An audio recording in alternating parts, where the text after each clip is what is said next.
Legal മെട്രോളജിയിലെ inspector തസ്തികയിലേക്ക് തയ്യാറെടുക്കുന്ന എല്ലാ ഉദ്യോഗാർത്ഥികൾക്കും സ്വാഗതം. അപ്പം ഈ ഒരു പരീക്ഷയുടെ സിലബസിന്റെ ആദ്യത്തെ പാർട്ടാണ് basics of electronic measurement systems എന്നാണ്. അപ്പൊ ഈ ഒരു ലെസണില് നമ്മൾ കുറച്ച് ഇമ്പോർട്ടന്റ് ആയിട്ടുള്ള കോൺസെപ്റ്റ്സ്, അതായത് ഈ ഇലക്ട്രോണിക് മെഷർമെന്റ് സിസ്റ്റത്തിന്റെ ബേസിക്സിൽ വരുന്ന കുറച്ച് പ്രധാനപ്പെട്ട കോൺസെപ്റ്റ്സ് നമുക്ക് ഡിസ്കസ് ചെയ്യാം. അപ്പം നമ്മൾ ഇതിന്റെ കോഴ്സ് ഓൾറെഡി സ്റ്റാർട്ട് ചെയ്തിട്ടുണ്ട്. കംപ്ലീറ്റ് റെക്കോർഡ് ചെയ്തിട്ടുള്ള വീഡിയോ ക്ലാസ്സുകളിലൂടെയാണ് ഈ ഒരു കോഴ്സ് നമ്മൾ കംപ്ലീറ്റ് ആക്കുന്നത്. അപ്പോ അതോടൊപ്പം ഡീറ്റെയിൽഡ് ആയിട്ടുള്ള നോട്ട്സ് നിങ്ങൾക്ക് വീഡിയോ ക്ലാസ്സസിനോടൊപ്പം ലഭിക്കും. ഓരോ ടോപ്പിക് അനുസരിച്ച് റെക്കോർഡ് ചെയ്തിട്ടുള്ള ക്ലാസ്സുകളും അതോടൊപ്പം ആ ടോപ്പിക്കിനെ ബേസ് ചെയ്തുള്ള മൾട്ടിപ്പിൾ ചോയ്സ് ടൈപ്പ് ക്വസ്റ്റ്യൻസും നിങ്ങൾക്ക് ഇതോടൊപ്പം തന്നെ ലഭിക്കുന്നതായിരിക്കും. പിന്നെ വീക്ക്ലി വൺസ് നമ്മളൊരു മോക്ക് ടെസ്റ്റ് കണ്ടക്ട് ചെയ്യും. ആൻഡ് സിലബസ് കംപ്ലീറ്റ് ആക്കിയതിനു ശേഷം ഒരു 10 to 12 മോഡൽ എക്സാംസ് നമുക്ക് ഉണ്ടാകും.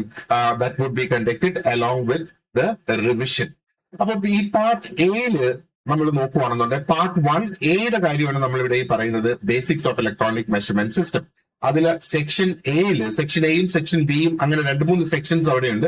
സെക്ഷൻ എയില് ആദ്യത്തെ ടോപ്പിക് ക്ലാസിഫിക്കേഷൻ ഓഫ് ഇൻസ്ട്രുമെന്റ്സ് ആണ്. അതിൽ specifically deflection and null type instruments.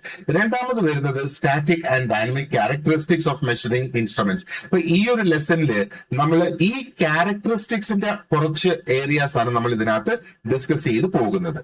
Specifically നമുക്ക് റെസൊല്യൂഷൻ പോലെയുള്ള ക്യാരക്ടറിസ്റ്റിക്സ് ഡിസ്കസ് ചെയ്ത് സ്റ്റാർട്ട് ചെയ്യാം. റെസൊല്യൂഷൻ എന്താണ് എന്ന് നമുക്ക് നോക്കാം. റെസൊല്യൂഷന്റെ ഡെഫിനിഷൻ എന്താണ്? റെസൊല്യൂഷൻ ഇവിടെ പറയുന്നത് smallest detectable change in input എന്നുള്ളതാണ് ഇവിടെ ഈ പറയുന്നത്. അതായത് ഇൻപുട്ടിനകത്ത് എന്തെങ്കിലും ഒരു ചേഞ്ച് വരുത്തുകയാണെന്നുണ്ടെങ്കിൽ, അതായത് നമുക്ക് ആ ഔട്ട്പുട്ടിനകത്ത്, അതാണ് ഡിറ്റക്റ്റബിൾ ചേഞ്ച് എന്ന് പറയുന്നത്. ഔട്ട്പുട്ടിനകത്ത് ഒരു ചേഞ്ച് വരുന്നതിന് ഇൻപുട്ടിൽ കൊടുക്കേണ്ടിയ ഏറ്റവും ചെറിയ ചേഞ്ച്, അതായത് അതിൽ താഴെ ഒരു ചേഞ്ച് ഒരു പക്ഷേ ഇൻപുട്ടിൽ വന്നു കഴിഞ്ഞാൽ ഒരു ഔട്ട്പുട്ടിനകത്ത് ഒരു ചേഞ്ച് അത് ഡിറ്റക്ട് ചെയ്തില്ല, അല്ലെങ്കിൽ ഔട്ട്പുട്ടിൽ ഒരു ചേഞ്ച് വരില്ല എന്നുള്ളത് നമ്മൾ മനസ്സിലാക്കാം. അപ്പൊ അത്തരമുള്ള ഒരു ചേഞ്ചിനെയാണ് റെസൊല്യൂഷൻ എന്ന് പറയുന്നത്. അപ്പൊ ഇത് തന്നെയാണ് നമ്മുടെ കഴിഞ്ഞ പരീക്ഷയിൽ, അതായത് 2023 നടന്ന പരീക്ഷയിലെ ആദ്യത്തെ ചോദ്യം ഇതിനെ ബേസ് ചെയ്തുകൊണ്ടായിരുന്നു. അപ്പൊ ഇവിടെ ചോദ്യം ഇതാണ്, ഞാൻ ജസ്റ്റ് ഒന്ന് കാണിച്ചു തരാമത്. The smallest change in measured variable to which an instrument will respond is called. നമുക്ക് തന്നിരുന്ന ഓപ്ഷൻസ് ഇതായിരുന്നു: സെൻസിറ്റിവിറ്റി, റിപ്പീറ്റബിലിറ്റി, പ്രിസിഷൻ, റെസൊല്യൂഷൻ. അപ്പൊ ഇതെല്ലാം നമുക്ക് ഇൻസ്ട്രുമെന്റ്സിന്റെ സവിശേഷതകളായിട്ട് പഠിക്കേണ്ട സംഗതികൾ തന്നെയാണ്. അപ്പം ഇവിടെ ഇതിന്റെ ആൻസർ റെസൊല്യൂഷൻ എന്നാണ് ഇതിന്റെ ഈ ഒരു ആൻസർ വരിക. അപ്പം നമുക്ക് ആ ഒരു ചോദ്യങ്ങൾ ഏത് തരത്തിൽ ആ ഒരു ഡെഫിനിഷൻ ലെവലിലുമൊക്കെ നമുക്ക് ഇവിടെ ക്വസ്റ്റ്യൻസ് വരുന്നതായിട്ട് നമുക്ക് കാണാം. So let's continue. ഈ ഒരു റെസൊല്യൂഷൻ കൃത്യമായിട്ട് നമുക്ക് ഒന്ന് മനസ്സിലാക്കി എടുക്കാം. അപ്പോ റെസൊല്യൂഷൻ ഒരു ഫണ്ടമെന്റൽ ആയിട്ടുള്ള ഒരു സവിശേഷത അല്ലെങ്കിൽ ഒരു ക്യാരക്ടറിസ്റ്റിക്സ് ആണ്. ഈ ഒരു ക്യാരക്ടറിസ്റ്റിക് ഡിഫൈൻ ചെയ്യുന്നത് ആ ഒരു ഫൈനസ്റ്റ് ആയിട്ടുള്ള ആ ഒരു level of detail that A measuring instrument can distinguish. ആ മെഷറിംഗ് ഇൻസ്ട്രുമെന്റിന് തിരിച്ചറിയാൻ കഴിയുന്ന ഏറ്റവും ഫൈൻ ആയിട്ടുള്ള ആ ഒരു ലെവൽ ഓഫ് ഡീറ്റെയിലിനെയാണ് റെസൊല്യൂഷൻ എന്ന് പറയുന്നത്. അപ്പൊ കൃത്യമായിട്ട് പറയാനാണെങ്കിൽ resolution refers to the smallest change in the measured quantity. അത് തന്നെയാണ് നമ്മുടെ ക്വസ്റ്റ്യനിൽ തന്നിരുന്ന അതേ വേർഡ്സ് ആണത്. It is the smallest change in the measured quantity. Measured ക്വാണ്ടിറ്റിയിൽ വരുന്ന ആ ഒരു ഏറ്റവും ചെറിയ change that produces a detectable change in the instrument's output. അപ്പൊ ആ ഒരു ഔട്ട്പുട്ടിനകത്ത്, അതായത് നമ്മൾ കൊടുക്കുന്ന ഇൻപുട്ടിനകത്ത് നമ്മൾ എത്രയാണോ ഏറ്റവും ചെറിയ ചേഞ്ച് അവിടെ കൊടുക്കേണ്ടി വരുന്നത്, അതിന്റെ ഔട്ട്പുട്ടിൽ ഒരു വ്യത്യാസം കാണിക്കുന്നതിന് അതാണ് റെസൊല്യൂഷൻ എന്ന് പറയുന്നത്. അപ്പൊ ഈ ഒരു കോൺസെപ്റ്റ് നമുക്കൊന്ന് ക്ലിയർ ആയിട്ട് മനസ്സിലാക്കുന്നതിന് വേണ്ടിയിട്ട് നമ്മളൊന്ന് ഇമാജിൻ ചെയ്യുക. അതായത് നമ്മൾ ആ ഒരു ക്വാണ്ടിറ്റി മെഷർ ചെയ്യുകയാണ്, ആൻഡ് ആ ഒരു ക്വാണ്ടിറ്റി വളരെ ഗ്രാജുവൽ ആയിട്ട് മാറുന്നു എന്ന് വിചാരിക്കുക. അപ്പൊ അങ്ങനെ വരുമ്പം ഹൈ റെസൊല്യൂഷൻ ഉള്ള ഒരു ഇൻസ്ട്രുമെന്റ് ആണെങ്കിൽ it will be able to detect even the smallest variations, ആ ചെറിയ വേരിയേഷൻസ് പോലും അതിന് ഡിറ്റക്ട് ചെയ്യാനായിട്ട് സാധിക്കും. അപ്പൊ അങ്ങനെ വരുമ്പോ ആ ഒരു എന്താ പറയേണ്ടത്, ടെസ്റ്റ് ചെയ്യുന്ന അല്ലെങ്കിൽ ആ ഒബ്സർവ് ചെയ്യുന്ന വ്യക്തിക്ക് ശരിക്കും ഒരു സട്ടിൽ ഡിഫറൻസ് അവിടെ നോട്ടീസ് ചെയ്യാനായിട്ട് കഴിയും ബിറ്റ്വീൻ ദ സക്സസീവ് റീഡിങ്സ് എന്നുള്ളതാണ്. ഇനി നേരെ മറിച്ച് ലോ റെസൊല്യൂഷൻ ഉള്ള ഒരു ഇൻസ്ട്രുമെന്റ് ആണെങ്കിൽ എന്താണ്, will show changes only when the variation becomes relatively larger. അപ്പോ ലോ ആണ് റെസൊല്യൂഷൻ എങ്കിൽ നമ്മൾ ഇൻപുട്ടിൽ കൊടുക്കുന്ന ചേഞ്ച് റിലേറ്റീവ്ലി ഒരു ലാർജ് ചേഞ്ച് അവിടെ വന്നുവെങ്കിൽ മാത്രമേ അതിന്റെ ഔട്ട്പുട്ടിൽ അതൊരു വ്യതിയാനം കാണിക്കുകയുള്ളൂ. അപ്പൊ ഈ ഒരു സെൻസിൽ നമ്മൾ നോക്കുമ്പം റെസൊല്യൂഷൻ ശരിക്കും എന്താണ് പ്രസന്റ് ചെയ്യുന്നത്, അത് പ്രസന്റ് ചെയ്യുന്നത് is the limit of discrimination. Discrimination എന്ന് പറഞ്ഞാൽ ആ ഒരു വ്യത്യാസം കാണിക്കാൻ കഴിയുന്നതിലുള്ള ആ ഒരു ലിമിറ്റിനെയാണ് ഇവിടെ ശരിക്കും ഇത് സൂചിപ്പിക്കുന്നത്. അപ്പൊ ഇവിടെ ലിമിറ്റ് എന്ന് പറയുമ്പോൾ ദ സ്മോളസ്റ്റ് ഡിഫറൻസ്, ഏറ്റവും ചെറുതാണ്. അപ്പൊ ഈ ഒരു ലിമിറ്റിൽ താഴെ പോവുകയാണെന്നുണ്ടെങ്കിൽ അതിന് ഒരുപക്ഷെ ഡിറ്റക്ട് ചെയ്യാനായിട്ട് കഴിയില്ല എന്നുള്ളത്. അപ്പോ വളരെയധികം മീനിങ് ആയിട്ട് ഒരു ഇൻസ്ട്രുമെന്റിന് റെക്കഗ്നൈസ് ചെയ്യാൻ കഴിയുന്ന ആ ഒരു smallest difference in the measured quantity ആണ് ആ ഒരു ലിമിറ്റ് ഓഫ് ഡിസ്ക്രിമിനേഷൻ എന്ന് പറയുന്നത്. നമ്മൾ ഡിജിറ്റൽ ഇൻസ്ട്രുമെന്റ്സ് എടുക്കുകയാണെന്നുണ്ടെങ്കിൽ റെസൊല്യൂഷന്റെ കാര്യം എടുത്താൽ അത് that is directly related to the number of digits അല്ലെങ്കിൽ bits used in the display, അല്ലെങ്കിൽ ആ ഒരു പ്രോസസ്സിംഗ് സിസ്റ്റത്തിൽ ഉപയോഗിച്ചിരിക്കുന്ന ബിറ്റ്സ്, അതുമായിട്ട് ഡയറക്ട്ലി അത് റിലേറ്റഡ് ആണ് അല്ലെ. ആ ഒരു എത്ര ഡിജിറ്റ്സ് ആണ് അവിടെ അത് ഡിസ്പ്ലേയിൽ കാണിക്കുന്നത്, അതനുസരിച്ചാണ് അതിന്റെ ആ ഒരു ഔട്ട്പുട്ട് നമുക്ക് അവിടെ കിട്ടുക. ഇപ്പൊ ഉദാഹരണത്തിന് ഒരു ഇൻസ്ട്രുമെന്റിനകത്ത് എന്താ പറയേണ്ടത്, കൂടുതലാണ് അതിന്റെ ഡിസ്പ്ലേ ഡിജിറ്റ്സ് എങ്കിൽ, അപ്പൊ കൂടുതൽ ഡിജിറ്റ്സ് അവിടെ വരുവാണെന്നുണ്ടെങ്കിൽ അതിനെന്താണ് ചെറിയ ചെറിയ ഇൻക്രിമെന്റുകൾ പോലും അതിന് ഡിറ്റക്ട് ചെയ്യാനായിട്ട് കഴിയും അല്ലെ. അപ്പൊ ആ ഒരു മെഷേർഡ് വാല്യൂവിൽ വരുന്ന ചെറിയ ചെറിയ ചേഞ്ചസിനെ പോലും അതിനിവിടെ ഡിറ്റക്ട് ചെയ്യാനായിട്ട് സാധിക്കും. അപ്പൊ അങ്ങനെയാണ് നമ്മൾ അതിന്റെ ആ ഒരു ഫൈൻ ഡീറ്റെയിൽസ് നമുക്ക് ലഭ്യമാകുന്നു എന്ന് പറയാം. അപ്പൊ ഈ പ്രക്രിയ എന്ന് പറയുന്നത് ഒരു ഇൻസ്ട്രുമെന്റിന്റെ എബിലിറ്റി ആയിട്ട് നമ്മൾ കണക്കാക്കുന്നത്, അതായത് to divide the measurement range into larger number of discrete steps. പറഞ്ഞത് മനസ്സിലായോ? അപ്പൊ ഡിജിറ്റൽ ഇൻസ്ട്രുമെന്റ്സിനെ സംബന്ധിച്ചിടത്തോളം ഇത് ആ ഒരു ഇൻസ്ട്രുമെന്റിന്റെ കഴിവായിട്ട് കണക്കാക്കുന്ന, അല്ലെങ്കിൽ ആ ഒരു ഇൻസ്ട്രുമെന്റിൽ ബിൽഡ് ഇൻ ചെയ്തിട്ടുള്ള ഒരു എബിലിറ്റിയാണ്. അതായത് ആ ഒരു മെഷേർഡ് റേഞ്ചിനെ, എന്താണോ ആ മെഷേർഡ് റേഞ്ച് അതിനകത്ത് വരുന്നത്, അതിനെ larger number of discrete steps ആയിട്ട് ഡിവൈഡ് ചെയ്ത് എടുക്കുക, അതിനുള്ള ആ ഒരു ശേഷി അതിനുണ്ട് എന്നുള്ളത്. ഇനി നമ്മൾ അനലോഗ് ഇൻസ്ട്രുമെന്റ്സിന്റെ കാര്യം നോക്കുകയാണെന്നുണ്ടെങ്കിലോ, അതിന്റെ ആ ഒരു resolution actually depends on the spacing, ആ സ്കെയിൽ ഡിവിഷൻസിനുള്ള ആ ഒരു സ്പേസിംഗ് അനുസരിച്ച് വരുന്നത്, and the ability of the observer to interpret pointer position accurately. അപ്പോ ആ ഒരു സ്പേസിംഗ്, അതായത് ഒരു മാർക്കിങ്ങിൽ നിന്ന് മറ്റൊരു മാർക്കിങ്ങിലേക്കുള്ള ആ ഒരു സ്പേസിംഗ് അവിടെ വരുന്നുണ്ടല്ലോ, ആ ഒരു സ്പേസിംഗ് ഡിപ്പെൻഡ് ചെയ്തിരിക്കും.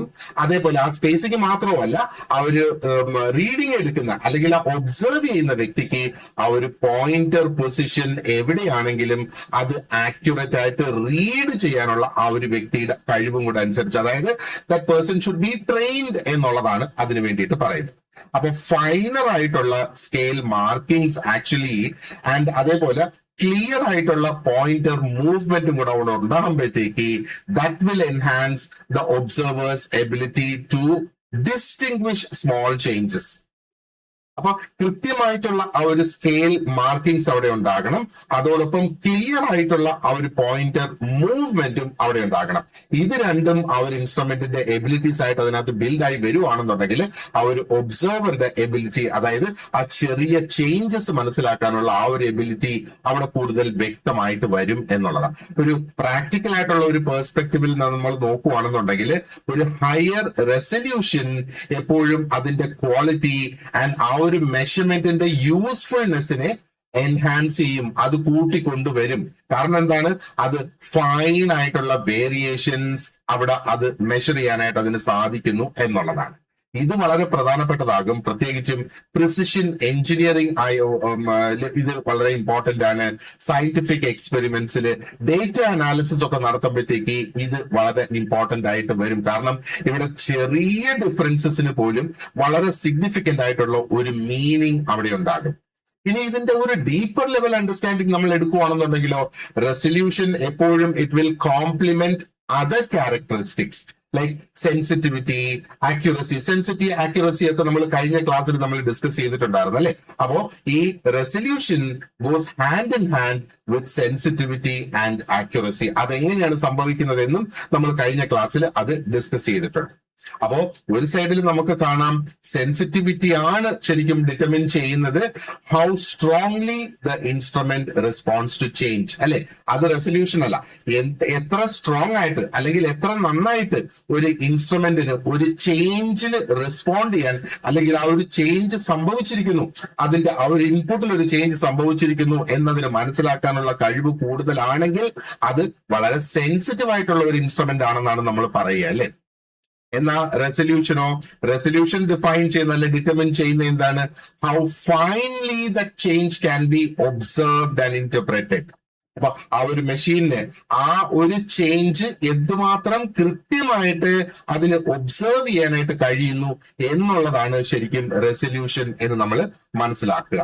ഓക്കെ, അപ്പോ ഒരുമിച്ച് നമ്മൾ നോക്കുകയാണെന്നുണ്ടെങ്കിൽ ഈ ക്യാരക്ടറിസ്റ്റിക്സ് ഒക്കെ ഉറപ്പുവരുത്തുന്നത് ആ ഒരു മെഷറിംഗ് സിസ്റ്റം ശരിക്കും റെസ്പോൺസിവ്നെസ്സും ക്ലാരിറ്റിയും നൽകുന്നുണ്ട് എന്നുള്ളതാണ്. അപ്പൊ അങ്ങനെ വരുമ്പോഴത്തേക്ക് കുറെ കൂടെ അധികം കംപ്ലീറ്റ് ആയിട്ട് റിലയബിൾ ആയിട്ടുള്ള ഒരു അണ്ടർസ്റ്റാൻഡിങ് നമുക്ക് ലഭിക്കും of the physical quantity that is being measured. ഇനി അടുത്ത കോൺസെപ്റ്റ് നമുക്ക് നോക്കാനുള്ളത് ഇസ് റിപ്പീറ്റബിലിറ്റി. എന്താണ് റിപ്പീറ്റബിലിറ്റി എന്ന് പറയുമ്പോഴത്തേക്ക് ഇത് കൺസിസ്റ്റൻസി ഓവർ ഷോർട്ട് ടൈം. അതൊന്ന്, same conditions and operator should be doing it and indicates short term reliability. അപ്പൊ റിപ്പീറ്റബിലിറ്റിയെ കുറിച്ച് നമ്മൾ നേരത്തെ ഒന്ന് ചെറുതായിട്ട് ചർച്ച ചെയ്തിട്ടുണ്ടായിരുന്നു. രണ്ടാമത്തെ ക്ലാസ്സിലായിരുന്നു നമ്മൾ അത് ചർച്ച ചെയ്തിരുന്നത്. അപ്പൊ റിപ്പീറ്റബിലിറ്റിയെ കുറിച്ച് കുറച്ചും കൂടെ ഡീറ്റെയിൽഡ് ആയിട്ട് നമുക്ക് നോക്കാം. അപ്പോ വളരെയധികം എസെൻഷ്യൽ ആയിട്ടുള്ള ഒരു സവിശേഷതയാണ് റിപ്പീറ്റബിലിറ്റി എന്ന് പറയുന്നത്. ആൻഡ് ഈ റിപ്പീറ്റബിലിറ്റി ശരിക്കും, അല്ലെങ്കിൽ ആ ഒരു റിപ്പീറ്റബിലിറ്റി കൊണ്ട് നമ്മൾ ആ ഒരു സിസ്റ്റത്തിനെ കുറിച്ച് എന്താണ് ശരിക്കും മനസ്സിലാക്കുന്നത്, അതായത് എന്തുമാത്രം കൺസിസ്റ്റന്റ് ആയിട്ട്, അതായത് ഒരേപോലെയുള്ള റിസൾട്ട് ഈ ഒരു മെഷീനിന് തരാനായിട്ട് സാധിക്കും over A short duration under controlled conditions. അപ്പൊ ഇവിടെ കണ്ടീഷൻസ്, അതായത് ആ ഒരു മെഷീൻ പ്രവർത്തിക്കുന്ന, ആ ഒരു സിസ്റ്റം പ്രവർത്തിക്കുന്ന, അല്ലെങ്കിൽ അവിടെ നമ്മൾ ചെയ്യുന്ന ആ ഒരു ടെസ്റ്റ് അത് കൺട്രോൾഡ് ആയിട്ടുള്ള കണ്ടീഷൻസിലായിരിക്കണം. നമുക്കറിയാം ഒരുപാടധികം എൻവയോൺമെന്റൽ കണ്ടീഷൻസും ഇവിടെ നമുക്ക് കണക്കിലെടുക്കേണ്ടതായിട്ട് ഉണ്ട്. അപ്പൊ ശരിക്കും ഇതെന്താണ്, ability of an instrument to produce the same or closely similar readings when the same quantity is measured repeatedly. അപ്പോ നമ്മൾ മെഷർ ചെയ്യുന്ന ക്വാണ്ടിറ്റി സെയിം ആയിരിക്കും അല്ലെ, അതായത് ആ ഒരു ഇൻപുട്ട് ക്വാണ്ടിറ്റി സെയിം ആയിരിക്കും. ആ മെഷർ ചെയ്യുന്ന ക്വാണ്ടിറ്റി, സെയിം ക്വാണ്ടിറ്റിയെ വീണ്ടും വീണ്ടും നമ്മൾ മെഷർ ചെയ്യാണ്, അണ്ടർ ദ സെയിം കണ്ടീഷൻസ് നമ്മൾ മെഷർ ചെയ്യാണ്. അപ്പോ ആ ഒരു മെഷീൻ ഒന്നുകിൽ സിമിലർ ആയിട്ടുള്ള റിസൾട്ട്സ് ആയിരിക്കും തരിക, അല്ലെങ്കിൽ ആ ഒരു എന്താ പറയണ്ട വളരെ ക്ലോസ് ആയിട്ടുള്ള റിസൾട്ട്സ് ആയിരിക്കും, ചെറിയ വ്യത്യാസത്തോടു കൂടി വളരെ ക്ലോസ് ആയിട്ടുള്ള റിസൾട്ട്സ് ആയിരിക്കും നമുക്ക് കിട്ടുക. അപ്പോ ഇവിടെ നമ്മൾ ആ ഒരു മെഷർ ചെയ്യുന്ന മെത്തേഡ് സെയിം തന്നെ ആയിരിക്കണം, ആ ഒരു സിസ്റ്റം ഓപ്പറേറ്റ് ചെയ്യുന്ന വ്യക്തിയും സെയിം തന്നെ ആയിരിക്കണം, ആൻഡ് ഐഡന്റിക്കൽ ആയിട്ടുള്ള, അതായത് ഓരോ തവണയും ഇത് റിപ്പീറ്റ് ചെയ്യുമ്പം it should be done under the same എൻവയോൺമെന്റൽ കണ്ടീഷൻസ് എന്നുള്ളതാണ്. അപ്പൊ ഒരു ഇൻസ്ട്രുമെന്റ് ഒരു സ്ട്രോങ് റിപ്പീറ്റബിലിറ്റി ഡെമോൺസ്ട്രേറ്റ് ചെയ്യുകയാണ് എങ്കിൽ ആ ഒരു സക്സസീവ് ആയിട്ടുള്ള മെഷർമെന്റ്സ്, അതായത് ഒന്നിന് പുറമെ ഒന്നായിട്ട് നമ്മൾ ചെയ്യുന്ന ആ ഒരു measurements that will be very close together എന്നുള്ളതാണ്. അപ്പോ ഈ ഒരു കൺസിസ്റ്റൻസി ഒരു കോൺഫിഡൻസ് നമുക്ക് തരികയാണ്. അതായത് ആ ഒരു ഇൻസ്ട്രുമെന്റിന്റെ ബിഹേവിയർ എന്ന് പറയുന്നത്, പ്രത്യേകിച്ച് അത് റുട്ടീനായിട്ട് നമ്മൾ ഉപയോഗിച്ച് വരുമ്പം അത് സ്റ്റേബിൾ ആയിട്ടുള്ള ഒരു ബിഹേവിയർ എക്സിബിറ്റ് ചെയ്യും. ആൻഡ് അതിന്റെ ആ ഒരു രീതി നമുക്ക് പ്രെഡിക്റ്റബിൾ ആണ്, അല്ലെങ്കിൽ നമുക്ക് പ്രെഡിക്റ്റ് ചെയ്യാൻ കഴിയുന്നതാണ്. അപ്പൊ അങ്ങനെ വരുമ്പം ആ ഒരു മെഷീനെ നമുക്ക് വിശ്വസിക്കാം എന്നുള്ളതാണ് ഇവിടെ നമ്മൾ മനസ്സിലാക്കേണ്ടത് അല്ലെ. അപ്പൊ പ്രാക്ടിക്കൽ മെഷർമെന്റ് എക്സ്പെരിമെന്റ് സിനാരിയോസ് നമ്മൾ നോക്കുകയാണെന്നുണ്ടെങ്കിലോ ഇത്തരത്തിലുള്ള സ്റ്റെബിലിറ്റി ഈസ് ഹൈലി വാല്യുബിൾ. കാരണം എന്താണ്, അത് എഞ്ചിനീയേഴ്സിനെയും ടെക്നീഷ്യൻസ് ആയിരുന്നാലും ശരി തന്നെ അവർക്ക് ആ ഒരു ഇൻസ്ട്രുമെന്റില് ഡിപ്പെൻഡ് ചെയ്യാനായിട്ട് സാധിക്കും. ആ ഒരു ഇൻസ്ട്രുമെന്റിനെ വിശ്വസിച്ച് അത് തരുന്ന റിസൾട്ട്സ് കൃത്യമാണ് എന്ന് നമുക്ക് ഡിപ്പെൻഡ് ചെയ്യാനായിട്ട് സാധിക്കും, എസ്പെഷ്യലി ഓവർ ഷോർട്ട് പീരിയഡ്സ് എന്നുള്ളതാണ്. ഇവിടെ ഒരു പ്രധാനപ്പെട്ട ഒരു കാര്യം നമ്മൾ ഓർത്തിരിക്കേണ്ടത്, അതായത് റിപ്പീറ്റബിലിറ്റി എപ്പോഴും ഫോക്കസ് ചെയ്യുന്നത് ഷോർട്ട് ടേം പെർഫോമൻസിനാണ്, ലോങ് ടേം പെർഫോമൻസിനല്ല. ഷോർട്ട് ടേം പെർഫോമൻസിനാണ് റിപ്പീറ്റബിലിറ്റിയുടെ ആ ഒരു പ്രാധാന്യം അവിടെ വരിക എന്ന്. അതായത് ഇതിന്റെ എംഫസിസ് എന്ന് പറയുന്നത് ആ ഒരു ലിമിറ്റഡ് ആയിട്ടുള്ള ഒരു ടൈം ഫ്രെയിമിനുള്ളിലാണ് ഈ കൺസിസ്റ്റന്റ് ആയിട്ടുള്ള റീഡിങ്സ് ഇത് പ്രൊഡ്യൂസ് ചെയ്യുക. അപ്പൊ ഇവിടെ ടെമ്പറേച്ചർ, ഹ്യൂമിഡിറ്റി ആൻഡ് ആ ഒരു ഇൻസ്ട്രുമെന്റിന്റെ സെറ്റപ്പ് ഒക്കെ അൺചേഞ്ച്ഡ് ആയിട്ട് അതിനകത്ത് ഒരു വ്യത്യാസവും ഒരു മാറ്റവും വരുത്താതെ അത് അതേ കണക്ക് നിലനിർത്തണം റിപ്പീറ്റഡ് ആയിട്ടുള്ള ആ ഒരു മെഷർമെന്റ്സിനകത്ത്. ഇനി ഇതിന്റെ ഒരു കോൺസെപ്ച്വൽ സ്റ്റാൻഡ് പോയിന്റിൽ നിന്ന് നമ്മൾ നോക്കുകയാണെന്നുണ്ടെങ്കിൽ repeatability serves as A measure of short term reliability. അപ്പൊ ഷോർട്ട് ടേം റിലയബിലിറ്റി ഇതിന് പോസിബിൾ ആണ് എന്നാണ് നമ്മൾ മനസ്സിലാക്കേണ്ടത്. ആൻഡ് മറ്റൊരു സംഗതിയും കൂടെ ഓർത്ത് വെച്ചേക്കുക, ഇൻപുട്ട് മാറത്തില്ല, ഇൻപുട്ട് സെയിം ആയിരിക്കും. അപ്പോ ആ റിപ്പീറ്റഡ്ലി ചെയ്യുന്നതിനകത്ത് എന്താ പറയേണ്ടത്, അതിന്റെ ഔട്ട്പുട്ട് ഒന്നുകിൽ സെയിം ആയിരിക്കും, അല്ലെങ്കിൽ ചെറിയ വ്യത്യാസത്തോടു കൂടി അത് കാണിക്കും എന്നുള്ളതാണ്. ലാബോറട്ടറി എക്സ്പെരിമെന്റ്സിലായിരുന്നാലും ക്വാളിറ്റി കൺട്രോളിന്റെ പ്രോസസ്സിലായിരുന്നാലും റിപ്പീറ്റഡ് ആയിട്ടുള്ള ടെസ്റ്റിംഗ് വരേണ്ട ചില പ്രൊസീജിയേഴ്സിലൊക്കെ, അല്ലെങ്കിൽ മൾട്ടിപ്പിൾ റീഡിങ്സ് എടുക്കണം, ആ ഒരു കൺസിസ്റ്റൻസി വെരിഫൈ ചെയ്യുന്നതിന് വേണ്ടി മൾട്ടിപ്പിൾ ആയിട്ടുള്ള റീഡിങ്സ് എടുക്കേണ്ട ആ ഒരു സാഹചര്യമൊക്കെ വരുമ്പോൾ ഇത് വളരെയധികം ഹെൽപ്ഫുൾ ആണ് എന്ന് നമ്മൾ മനസ്സിലാക്കുക. അപ്പൊ ഇത് നമുക്ക് വിഷ്വലൈസ് ചെയ്ത് ചെയ്ത് വെക്കുന്നതിന് വേണ്ടിയിട്ട് നമ്മൾ ഒന്ന് ആലോചിക്കുക. അതായത് റിപ്പീറ്റബിലിറ്റി എന്ന് പറയുമ്പം it is to imagine performing the same measurement several times in quick succession. അതായത് റിപ്പീറ്റബിലിറ്റിയെ കുറിച്ച് നമ്മൾ ഇങ്ങനെ മനസ്സിൽ ഒരു ചിത്രം ഓർത്ത് വെച്ചിരുന്നാൽ മതി. അതായത് ആ ഒരു സെയിം മെഷർമെന്റ് തന്നെ പല തവണ സക്സസീവായിട്ട്, അതായത് ഒന്നിനു പുറമെ ഒന്നായിട്ട് ഒരു ഷോർട്ട് പീരിയഡിനുള്ളിൽ അത് ചെയ്യുന്നതായിട്ട് കണക്കാക്കുക എന്നുള്ളതാണ്. അപ്പൊ അതിന്റെ റിസൾട്ട് എന്ന് പറയുന്നത്, അല്ലെങ്കിൽ അതിന്റെ ഔട്ട്പുട്ട് എന്ന് പറയുന്നത് വളരെ അടുത്തടുത്തടുത്തടുത്ത് നിൽക്കുന്ന റീഡിങ്സ് ആണെങ്കിൽ ആ ഒരു ഇൻസ്ട്രുമെന്റിന് സ്ട്രോങ് റിപ്പീറ്റബിലിറ്റി ഉണ്ട് എന്നാണ് അതിന്റെ ആ ഒരു അർത്ഥം. അപ്പൊ ഈ ക്ലോസ് ഗ്രൂപ്പിംഗ് എന്ന് ഞാൻ കഴിഞ്ഞ ക്ലാസ്സിലും ഈ ഒരു ടേം ഉപയോഗിച്ചിരുന്നു. അതായത് റിസൾട്ട് വലിയ വ്യതിയാനം ഇല്ലാതെ അടുത്തടുത്ത് നിൽക്കുന്നതാണ് ആ ഒരു ക്ലോസ് ഗ്രൂപ്പിംഗ് ഓഫ് റിസൾട്ട്സ് എന്ന് പറയുന്നത്. അപ്പൊ അതിന്റെ ഇൻഡിക്കേഷൻ ഇതാണ്, ആ ഒരു സിസ്റ്റം അതായത് ഒരു സ്റ്റേബിൾ ആയിട്ട് ഒരു കൺട്രോൾഡ് ആയിട്ടുള്ള ഒരു മാനറിൽ അത് പ്രവർത്തിക്കുന്നു എന്നുള്ളതാണ്. മനസ്സിലായില്ലേ? അപ്പോ ഈ രീതിയിൽ ഈ റിപ്പീറ്റബിലിറ്റി വളരെയധികം ക്രൂഷ്യൽ ആയിട്ടുള്ള ഒരു ലിങ്ക് ആവുകയാണ് between precision and practical usability. നമ്മൾ നോക്കുവാണെന്നുണ്ടെങ്കിൽ ഒന്ന് ആ ഒരു പ്രാക്ടിക്കൽ യൂസിൽ നമുക്ക് പ്രിസിഷനും അവിടെ വേണം എന്നുള്ളതാണ്, അല്ലേ? അപ്പൊ ഇവിടെ എന്താ പറയേണ്ടത്, ആ ഒരു ഇൻസ്ട്രുമെന്റ് കൺസിസ്റ്റന്റ് ആയിട്ട് നമുക്ക് ആവശ്യമുള്ള രീതിയിൽ, കൃത്യമായിട്ടുള്ള രീതിയിൽ അത് പ്രവർത്തിക്കുന്നു എന്ന് ഉറപ്പുവരുത്തുന്നതിന് വേണ്ടിയിട്ടാണ് ഈ ഒരു റിപ്പീറ്റബിലിറ്റി നമ്മൾ യൂസ് ചെയ്യുന്നത്. ഇനി അടുത്തത് നമുക്ക് നോക്കാനുള്ള കോൺസെപ്റ്റ് എന്ന് പറയുന്നത് ഇസ് റീപ്രൊഡ്യൂസിബിലിറ്റി. നമുക്ക് റിപ്പീറ്റബിലിറ്റി, റീപ്രൊഡ്യൂസിബിലിറ്റി.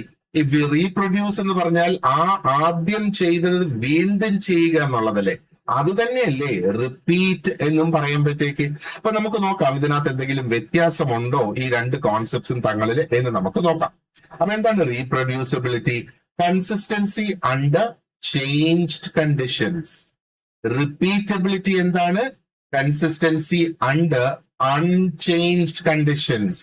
അതാണ് ഈ ഒരു റിപ്പീറ്റബിലിറ്റി എന്ന് പറയുമ്പോഴത്തേക്ക് കണ്ടീഷൻസ് സെയിം ആയിരിക്കും, ഓപ്പറേറ്റർ സെയിം ആയിരിക്കും, ടെമ്പറേച്ചർ പോലെയൊക്കെയുള്ള സംഗതികൾ, ഹ്യൂമിഡിറ്റി അതൊക്കെ സെയിം ആയിരിക്കും.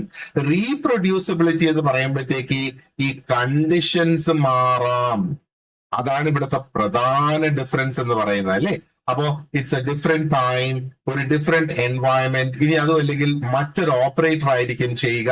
അതിനെയാണ് ഒരു ലോങ് ടേം റിലയബിലിറ്റി. ഇവിടെ ഇത് ഷോർട്ട് ടേം റിലയബിലിറ്റിക്കാണ് റിപ്പീറ്റബിലിറ്റി ഉപയോഗിക്കുന്നതെങ്കിൽ ഇവിടെ റീപ്രൊഡ്യൂസിബിലിറ്റി ഒരു ലോങ് ടേം റിലയബിലിറ്റി കൊണ്ടുവരുന്നു എന്നുള്ളതാണ്. അപ്പോ ഈ റീപ്രൊഡ്യൂസിബിലിറ്റി എന്ന ഈ ടേം തന്നെ നമ്മൾ ഇവിടെ ഉപയോഗിക്കുമ്പോഴത്തേക്ക് it is extending the idea of consistency beyond controlled conditions. ആ കൺട്രോൾഡ് കണ്ടീഷൻസിന് അപ്പുറത്തേക്കും നമുക്ക് ഈ ഒരു റീപ്രൊഡ്യൂസിബിലിറ്റി, അതായത് കൺസിസ്റ്റന്റ് ആയിട്ട് ഒരേപോലെ പ്രവർത്തിക്കുക എന്നുള്ള ആ ഒരു ഐഡിയനെ ഒന്നും കൂടെ എക്സ്റ്റെൻഡ് ചെയ്ത് കൊണ്ടുപോവുകയാണ്. കൺട്രോൾഡ് കണ്ടീഷൻസ് അല്ല എങ്കിൽ പോലും നമുക്കത് ഒരേപോലത്തെ റിസൾട്ട്സ് കിട്ടുക എന്നുള്ളത്. So this will allow us to evaluate how the instrument performs in a more realistic and varied situations. നോക്ക്, ഒരു ഈ റിപ്പീറ്റബിലിറ്റി ഒരുപക്ഷെ ഒരു റിയലിസ്റ്റിക് ആയിട്ടുള്ള ഒരു സിറ്റുവേഷനിൽ നമുക്കിത് ഉപയോഗിക്കുക, അതിന്റെ ഉപയോഗങ്ങൾ വളരെ ലിമിറ്റഡ് ആണെന്ന് വേണമെങ്കിൽ നമുക്ക് പറയാം. എന്നാ എന്താ പറയേണ്ടത്, ഒരു ലീഗൽ മെട്രോളജി ഇൻസ്പെക്ടർ എന്ന തസ്തികയിൽ ഒരു പക്ഷെ നമ്മൾ പ്രവർത്തിക്കുന്ന ഒരു സമയത്ത് നമുക്ക് റീപ്രൊഡ്യൂസിബിലിറ്റി ആയിരിക്കും ഒരു പക്ഷേ അവിടെ കൂടുതൽ ഉപയോഗിക്കാനായിട്ട് സാധിക്കുക, അല്ലെങ്കിൽ ഉപയോഗിക്കേണ്ടതായിട്ട് വരിക. So what is reproducibility? ഒന്നും കൂടെ പറയാം. It refers to the degree of agreement among measurements when the same quantity is measured under different conditions. അപ്പോ റീപ്രൊഡ്യൂസിബിലിറ്റിയെ നമ്മൾ ഒരു ഡിഗ്രി ആയിട്ട് റെപ്രസെന്റ് ചെയ്യും. അപ്പോ it is what the degree of agreement among measurements. നമ്മൾ ആ വീണ്ടും വീണ്ടും എടുക്കുന്ന മെഷർമെന്റ്സ് എന്തുമാത്രം ഒന്നൊന്നിനോട്, അതായത് അടുത്തടുത്തടുത്തടുത്ത് എടുക്കുന്ന മെഷർമെന്റ്സ് എന്തുമാത്രം സാമ്യമുണ്ട്. അത് 50% സാമ്യമുണ്ട്, 100% സാമ്യമുണ്ട്, 75% സാമ്യമുണ്ട്. ആ രീതിയിൽ ഒന്ന് ചിന്തിച്ചു നോക്കിയേ.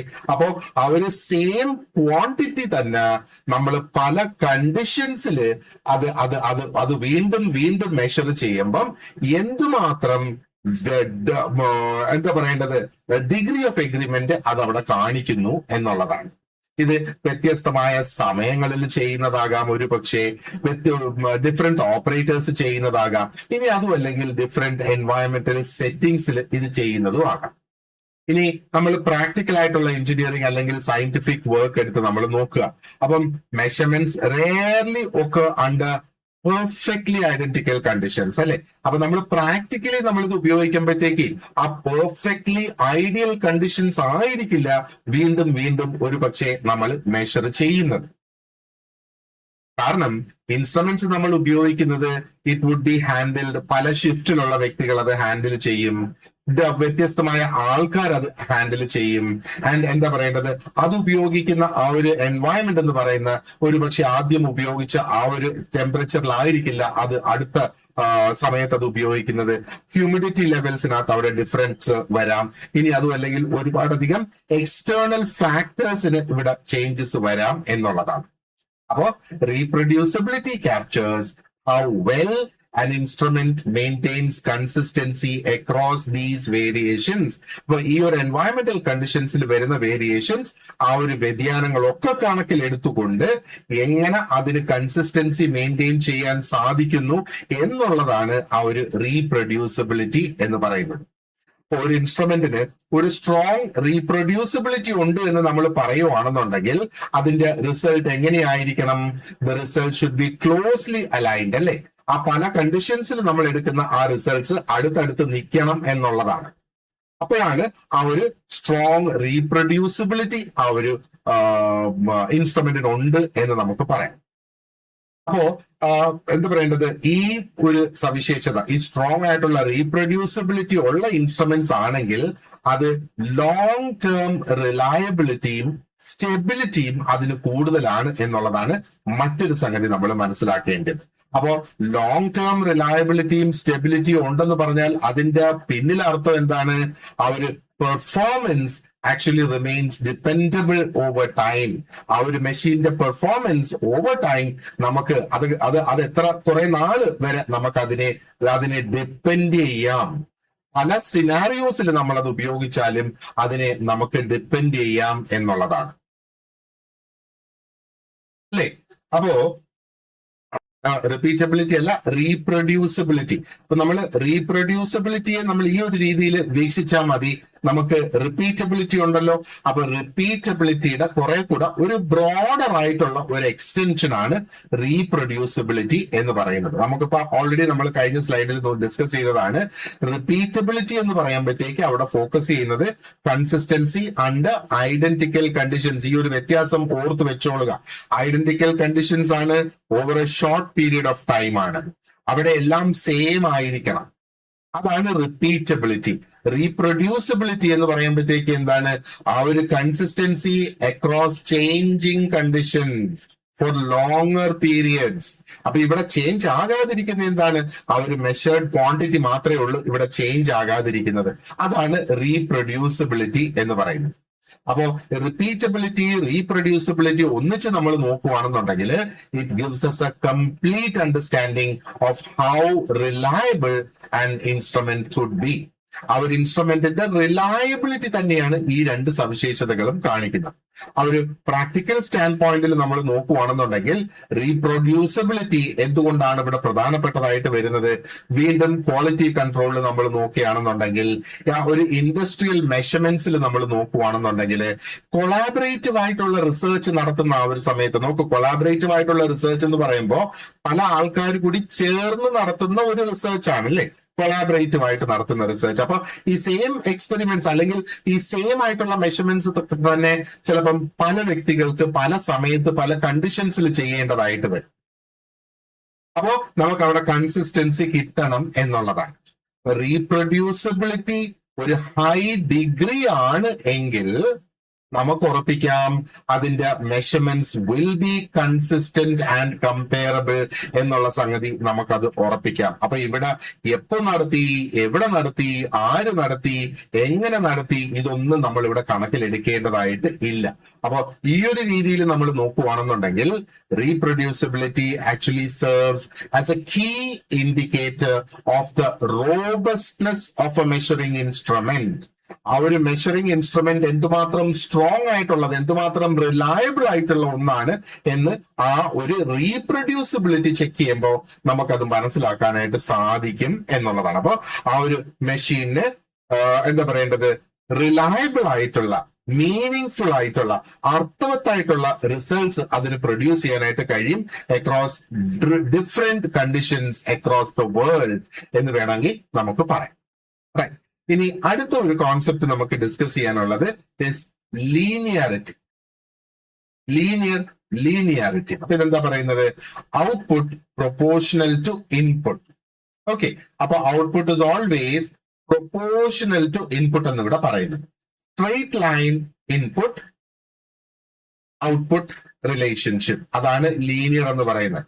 ഒരു സ്ട്രെയിറ്റ് ലൈനിൽ സഞ്ചരിക്കും, അതിന്റെ ഇൻപുട്ട് ഔട്ട്പുട്ട് റിലേഷൻഷിപ്പ് എപ്പോഴും ഒരു സ്ട്രെയിറ്റ് ലൈനിലായിരിക്കും.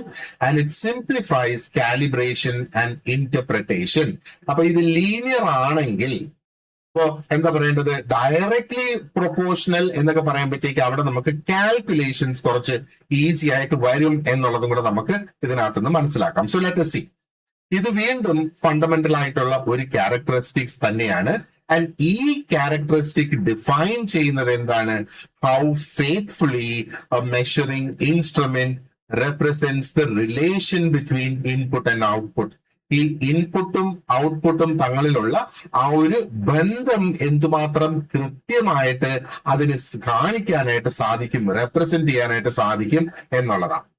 നമ്മൾ സിമ്പിൾ ആയിട്ടുള്ള ടേംസിൽ നോക്കുകയാണെന്നുണ്ടെങ്കിൽ ഒരു ഇൻസ്ട്രുമെന്റ് ലീനിയർ ആണ് എന്ന് നമ്മൾ പറഞ്ഞാൽ, ഇവിടെ ലീനിയാരിറ്റി ആണ് നമ്മൾ നോക്കുന്നത് അല്ലെ. അപ്പൊ ഒരു ഇൻസ്ട്രുമെന്റ് ലീനിയർ ആണ് എന്ന് നമ്മൾ പറയുവാണെന്നുണ്ടെങ്കിൽ അതിന്റെ ഔട്ട്പുട്ട് എന്ന് പറയുന്നത് it is directly and proportionally with the input. It will always be directly proportional with the input at all operating ranges.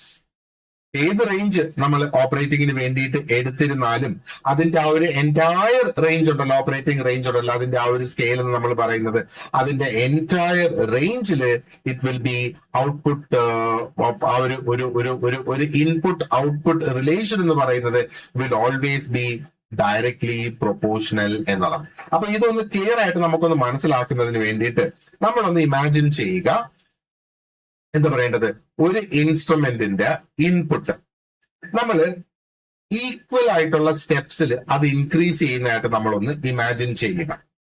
അപ്പൊ ഇതൊരു പെർഫെക്റ്റ്ലി ലീനിയർ ആയിട്ടുള്ള ഒരു ഇൻസ്ട്രുമെന്റ് ആണെങ്കിൽ നമ്മൾ ഈ നടത്തുന്ന ഓരോ സ്റ്റെപ്പിൽ നമ്മൾ നടത്തുന്ന ആ ഒരു ഇൻക്രീസ് ഇൻ ഇൻപുട്ട് ഉണ്ടല്ലോ, അത് ഒരു ഈക്വൽ എമൗണ്ട് ഓഫ് ഇൻക്രീസ് അത് ഔട്ട്പുട്ടിലും അത് പ്രൊഡ്യൂസ് ചെയ്യും എന്നുള്ളതാണ്. ഇനി ഈ ഒരു ഇൻഫർമേഷനെ നമ്മൾ ഈ പറഞ്ഞതുപോലെ ഒരു ഗ്രാഫിൽ നമുക്ക് എടുത്ത് പ്ലോട്ട് ചെയ്ത് കഴിഞ്ഞാൽ അത് ഒരു സ്ട്രെയിറ്റ് ലൈൻ ആയിരിക്കും അത് അവിടെ റിസൾട്ട് ചെയ്യുക. എങ്ങനെ നമ്മൾ നോക്കിയിരുന്നാലും അത് ഒരു സ്ട്രെയിറ്റ് ലൈൻ ആയിട്ട്, അത് പല രീതിയിൽ നമ്മൾ എടുത്താലും ഒരു സ്ട്രെയിറ്റ് ലൈൻ ആയിട്ടായിരിക്കും അത് അവിടെ വരിക എന്നുള്ളത്. അപ്പോൾ ഒരു സ്ട്രെയിറ്റ് ലൈൻ നമുക്ക് ഗ്രാഫിൽ പ്ലോട്ട് ചെയ്യാൻ കഴിയുമ്പോഴത്തേക്ക് ശരിക്കും ക്ലിയർ ആയിട്ട് പ്രെഡിക്റ്റബിൾ ആയിട്ടുള്ള ഒരു റെപ്രസെന്റേഷൻ ആണ് നമുക്ക് അവിടെ കിട്ടുക ആ ഒരു ഇൻസ്ട്രുമെന്റിന്റെ ബിഹേവിയറിനെ സംബന്ധിച്ചിടത്തോളം, അല്ലെ? അപ്പൊ ഈ ഒരു സ്ട്രെയിറ്റ് ലൈൻ റിലേഷൻഷിപ്പ് നമ്മൾ നോക്കുവാണെന്നുണ്ടെങ്കിൽ ഒരുപാടധികം പ്രാക്ടിക്കൽ അഡ്വാൻറ്റേജസ് ഉള്ളതാണ് ഈ ഒരു ലീനിയർ ആയിട്ട് പ്രവർത്തിക്കുന്ന ആ ഒരു ഇൻസ്ട്രുമെന്റ്. ആദ്യത്തെ അതിന്റെ ആ ഒരു ഗുണം എന്ന് പറയുന്നത് അത് കാലിബ്രേഷനെ വളരെ സ്ട്രെയിറ്റ് ഫോർവേഡ് ആക്കി എടുക്കും. ഇപ്പൊ കാലിബ്രേഷൻ എന്താണെന്നുള്ളത് ആദ്യത്തെ രണ്ടാമത്തെ ഒക്കെ ക്ലാസ്സിൽ നമ്മൾ ഡിസ്കസ് ചെയ്തിട്ടുണ്ട്, അല്ലെ? കാരണം ഇതിന്റെ കാലിബ്രേഷന് വളരെ കുറച്ച് റെഫറൻസ് പോയിന്റ്സേ നമുക്ക് ആവശ്യമായിട്ടുള്ളൂ ആ ഒരു എൻറ്റയർ ഇൻപുട്ട് ഔട്ട്പുട്ട് റിലേഷൻഷിപ്പ് നമുക്ക് പ്ലോട്ട് ചെയ്യുന്നതിന്. കാരണം എന്താ, അത് എപ്പോഴും ഒരു സ്ട്രെയിറ്റ് ലൈൻ ആയിട്ട് തന്നെ അങ്ങ് പോവേ. നമുക്കറിയാം മിനിമം 2 പോയിന്റ്സ് നമുക്ക് പ്ലോട്ട് ചെയ്താൽ തന്നെ മതി ആ ഒരു സ്ട്രെയിറ്റ് ലൈനിനെ നമുക്ക് എക്സ്റ്റെൻഡ് ചെയ്യാനായിട്ട് സാധിക്കും. അപ്പൊ റെഫറൻസ് പോയിന്റ്സ് വളരെ കുറച്ചേ ഇവിടെ ആവശ്യമായിട്ട് വരുന്നുള്ളൂ ആ ഒരു കാലിബ്രേഷൻ നമുക്ക് ഉറപ്പുവരുത്തുന്നതിന് വേണ്ടിയിട്ട്. അപ്പോ ഒരിക്കൽ നമ്മൾ ഈ പോയിന്റ്സ് ഐഡന്റിഫൈ ചെയ്ത് കഴിഞ്ഞാല് ഈ ഒരു ഇൻസ്ട്രുമെന്റിന്റെ ബിഹേവിയർ, അതിന്റെ ആ ഒരു എൻറ്റയർ റേഞ്ചില് ഈ ഒരു ഇൻസ്ട്രുമെന്റിന്റെ ബിഹേവിയർ നമുക്ക് ഈസി ആയിട്ട് പ്രെഡിക്റ്റ് ചെയ്യാം, ഈസി ആയിട്ട് നമുക്ക് അതിനെ ഇന്റർപ്രറ്റ് ചെയ്യാം, അല്ലെങ്കിൽ അതിനെ ഇൻഫർ ചെയ്യാം എന്നുള്ളതാണ്. ഇനി രണ്ടാമതെന്ന് പറയുന്നത് ഈ ഒരു ലീനിയാരിറ്റി ഉള്ളത് കൊണ്ട് അത് ആ ഒരു റീഡിങ്സിനെ മനസ്സിലാക്കുക അല്ലെങ്കിൽ റീഡിങ്സിനെ ഇന്റർപ്രറ്റ് ചെയ്യുക എന്നുള്ളത് കുറെ കൂടെ ഈസി ആക്കി വരും എന്നുള്ളതാണ്. അതും അഗെയിൻ ഈ ഒരു ലീനിയർ ആയിട്ടുള്ള റെപ്രസെന്റേഷൻ അവിടെ പോസിബിൾ ആണ്. മാത്രമല്ല നമ്മൾ തുടക്കത്തിൽ പറഞ്ഞ് ഔട്ട്പുട്ട് പ്രൊപ്പോർഷണൽ ടു ഇൻപുട്ട് എന്ന് നമ്മൾ അവിടെ പറഞ്ഞു. അപ്പൊ ഈ പ്രൊപ്പോർഷണാലിറ്റി അവിടെ നിൽക്കുന്നത് കൊണ്ട് ഒരു ഒബ്സർവർക്ക് വളരെ കോൺഫിഡന്റോട് കൂടി ആ ഒരു ഇൻസ്ട്രുമെന്റിന്റെ ഇൻഡിക്കേഷനിൽ വരുന്ന ചേഞ്ചസിനെ മനസ്സിലാക്കാൻ, റിലേറ്റ് ചെയ്യാനായിട്ട് സാധിക്കും to the actual changes in the measured quantity, അല്ലെ? അപ്പോ ഈ ഒരു ക്ലാരിറ്റി വളരെ പ്രധാനപ്പെട്ടതായി വരും. എസ്പെഷ്യലി നമ്മൾ എഞ്ചിനീയറിംഗ് ആപ്ലിക്കേഷനിൽ ആ ഒരു പ്രിസൈസ് ആയിട്ടുള്ള ഇന്റർപ്രിട്ടേഷൻ ഓഫ് ഡേറ്റ ആവശ്യമുള്ള സാഹചര്യങ്ങളിൽ ഇത് നമുക്ക് വളരെയധികം ആപ്ലിക്കബിൾ അല്ലെങ്കിൽ ഉപയോഗപ്രദമായിട്ട് വരും. ഇനി മൂന്നാമതൊന്ന്, ഈ ലീനിയാരിറ്റി എന്ന് പറയുന്നത് it also supports mathematical analysis. Mathematical analysis കുറെ കൂടെ ഈസി ആകുന്നു എന്ന് വേണമെങ്കിൽ നമുക്ക് പറയാം. അപ്പോൾ ഒരുപാടധികം എഞ്ചിനീയറിംഗ് കാൽക്കുലേഷൻസ് നമ്മൾ എടുക്കുകയാണെന്നുണ്ടെങ്കിൽ അത് ലീനിയർ റിലേഷൻഷിപ്സ് അസ്യൂം ചെയ്യുന്ന എഞ്ചിനീയറിംഗ് കാൽക്കുലേഷൻസ് ഒത്തിരി അധികം ഉണ്ട്. അപ്പോൾ ഒരു ഇൻസ്ട്രുമെന്റ് ലീനിയർ ആണ് അതിന്റെ ബിഹേവിയർ എങ്കിൽ അതിന്റെ ഔട്ട്പുട്ടിനെ നമുക്ക് ഡയറക്ട്ലി നമുക്ക് ഫോർമുലാസിൽ ഉപയോഗിക്കാം, മോഡൽസിൽ ഉപയോഗിക്കാം, പലതരം കൺട്രോൾ സിസ്റ്റത്തിലും നമുക്കത് ഉപയോഗിക്കാം. ഒത്തിരി അധികം കോംപ്ലക്സ് ആയിട്ടുള്ള കറക്ഷൻസ് വരുത്താതെ നമുക്കത് ഉപയോഗിച്ച് പോകാനായിട്ട് സാധിക്കും. അപ്പോ ഒരു ബ്രോഡ് ആയിട്ടുള്ള ഒരു പെർസ്പെക്റ്റീവിൽ നമ്മൾ നോക്കുകയാണെന്നുണ്ടെങ്കിൽ ആ ഒരു ലീനിയാരിറ്റി റിഫ്ലക്ട് ചെയ്യുന്നത് ആ ഒരു ഇൻസ്ട്രുമെന്റിന്റെ പ്രെഡിക്റ്റബിലിറ്റി തന്നെയല്ലേ? നമ്മൾ അതിന്റെ ഒരു ബ്രോഡ് സെൻസിൽ നമ്മൾ എടുക്കുമ്പം ആ ഒരു ഇൻസ്ട്രുമെന്റിന്റെ പ്രെഡിക്റ്റബിലിറ്റി തന്നെയാണ് ആ ഒരു ലീനിയർ ആയിട്ടുള്ള ഇൻസ്ട്രുമെന്റ് ശരിക്കും റെപ്രസെന്റ് ചെയ്യുന്നത്, അല്ലെ? അപ്പോ ഒരു ഹൈലി ലീനിയർ ആയിട്ടുള്ള ഇൻസ്ട്രുമെന്റിന്റെ ബിഹേവിയർ എന്ന് പറയുന്നത് വിൽ ബി ഒരു കൺസിസ്റ്റന്റ് ആൻഡ് അണ്ടർസ്റ്റാൻഡിങ് മാനർ ആയിരിക്കും. അതിന്റെ ആ ഒരു കംപ്ലീറ്റ് റേഞ്ചിലും അത് അങ്ങനെ തന്നെ ആയിരിക്കും പ്രവർത്തിക്കുക. അപ്പൊ യൂസേഴ്സിന് അതിന്റെ ആ ഒരു ഔട്ട്പുട്ടില് വളരെയധികം കോൺഫിഡൻസോട് കൂടി അതിനെ റിലൈ ചെയ്യാനായിട്ട് സാധിക്കും. അപ്പൊ ഈ ഒരു കാരണം കൊണ്ട് തന്നെ നല്ല ഒരു ലീനിയറിറ്റി അച്ചീവ് ചെയ്യുക എന്ന് പറയുന്നത് ഇസ് റിയലി വെരി ഇമ്പോർട്ടൻറ്റ്. അല്ലെങ്കിൽ എസ്പെഷ്യലി ആ ഒരു ഡിസൈൻ സ്റ്റേജിലും ആ ഒരു ഇൻസ്ട്രുമെന്റ്സ്, എന്ത് ഇൻസ്ട്രുമെന്റ് ആണ് നമ്മളിവിടെ ഉപയോഗിക്കേണ്ടത് എന്ന് സെലക്ട് ചെയ്യുന്ന സമയത്തും ഒക്കെ അത് ഒരു ലീനിയർ ഇൻസ്ട്രുമെന്റ് ആണോ എന്നുള്ളത് നോക്കിയിട്ട് നമുക്ക് അതിനെ കൈകാര്യം ചെയ്ത് മുമ്പോട്ട് പോകാനായിട്ട് സാധിക്കും എന്നുള്ളതാണ്, അല്ലെ? അപ്പോ ഈ ഒരു ലെസൺ നമുക്ക് ഇവിടെ വൈൻഡ് അപ്പ് ചെയ്യാം. ഇനി അടുത്ത് നമുക്ക് നോക്കാനുള്ള ത്രെഷോൾഡ്, പിന്നെ ഡെഡ് സോൺ, പിന്നെ ആ ഒരു സ്റ്റാറ്റിക് ക്യാരക്ടറിസ്റ്റിക്സിന്റെ ഇമ്പോർട്ടൻസ്, അതിനുശേഷം നമുക്ക് ഡൈനമിക് ആയിട്ടുള്ള ക്യാരക്ടേഴ്സിലേക്കാണ് പോകേണ്ടത്. അപ്പൊ ഇതുവരെ നമ്മൾ ഡിസ്കസ് ചെയ്ത് വന്നതൊക്കെ ഈ ഇൻസ്ട്രുമെന്റ്സിന്റെ സ്റ്റാറ്റിക് ആയിട്ടുള്ള ക്യാരക്ടറിസ്റ്റിക്സ് ആണ്. ഈ ഒരു ലെസന്റെ നോട്ട്സും ഈ ഷോർട്ട് നോട്ട്സും അതേപോലെ ഇതിനെ അടിസ്ഥാനപ്പെടുത്തിക്കൊണ്ടുള്ള ആ ഒരു മൾട്ടിപ്പിൾ ചോയ്സ് ക്വസ്റ്റ്യൻസും ഒക്കെ ഈ ഒരു വീഡിയോയുടെ ഡിസ്ക്രിപ്ഷൻ ബോക്സിൽ ഞാൻ അതിന്റെ ലിങ്ക് അല്ലെങ്കിൽ ഈ ഡോക്യുമെന്റ് ഞാൻ അവിടെ അപ്ലോഡ് ചെയ്തിട്ടുണ്ടാകും.